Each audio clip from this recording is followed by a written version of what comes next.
नमो भगवते तस्मै कृष्णायाद्भुतकर्मणे रूपनाम विभेदेन जगत्कीर्तियो यतः सच्चिदानन्दरूपाय विश्वभूतपत्यादिहेतवे तापत्रय विनाशाय श्रीकृष्णाय वयं नुमः। श्रीवल्लभ विठ्ठल गिरधारी श्री यमुने जी की बलिहारी गोपी जन वल्लभ गिरधारी श्री महाप्रभु जी की बलिहारी।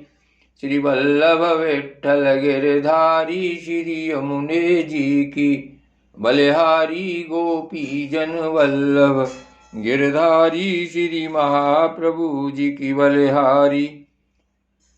श्रीमद् भागवत महापुराण दसम स्कंद 90वां अध्याय।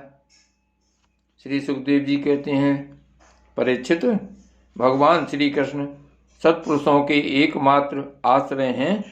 उन्होंने वेदोक्त धर्म का बार बार आचरण करके लोगों को यह बात दिखला दी कि घर ही धर्म, अर्थ और काम साधन का स्थान है।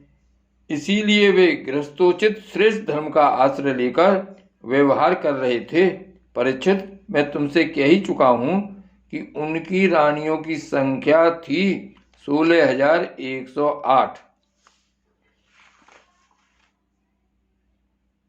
भगवान श्री कृष्ण ही समस्त जीवों के आश्रय स्थान है।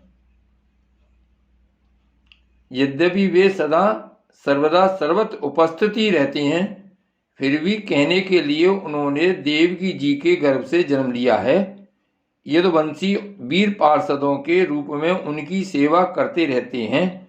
उन्होंने अपने भुजबल से अधर्म का अंत कर दिया है। परीक्षित, भगवान स्वभाव से ही चराचर जगत का दुख मिटाते रहते हैं। उनका मंद मंद मुस्कान से युक्त सुंदर मुखारबिंद ब्रज स्त्रियों और पुर स्त्रियों के हृदय में प्रेम भाव का संचार करता रहता है। वास्तव में सारे जगत पर वही विजयी हैं।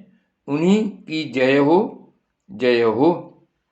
परीक्षित, प्रकृति से अतीत परमात्मा ने अपने द्वारा स्थापित धर्म मर्यादा की रक्षा के लिए दिव्य लीला शरीर ग्रहण किया और उसके अनुरूप अनेकों अद्भुत चरित्रों का अभिनय किया। उनका एक एक कर्म स्मरण करने वालों के कर्म बंधनों को काट डालने वाला है। जो यदुवंश शिरोमणि भगवान श्री कृष्ण के चरण कमलों की सेवा का अधिकार प्राप्त करना चाहे, उसे उनकी लीलाओं का ही श्रवण करना चाहिए।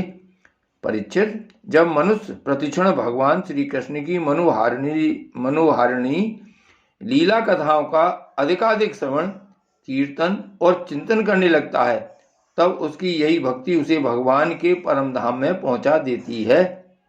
यद्यपि काल की गति के परे पहुंच जाना बहुत ही कठिन है, परंतु भगवान के धाम में काल की दाल नहीं गलती। वह वहां तक पहुंच ही नहीं पाता। उसी धाम की प्राप्ति के लिए अनेक सम्राटों ने अपना राजपाट छोड़कर तपस्या करने के उद्देश्य से जंगल की यात्रा की है। इसलिए मनुष्य को उनकी लीला कथा का ही श्रवण करना चाहिए। श्री गोवर्धन नाथ की जय।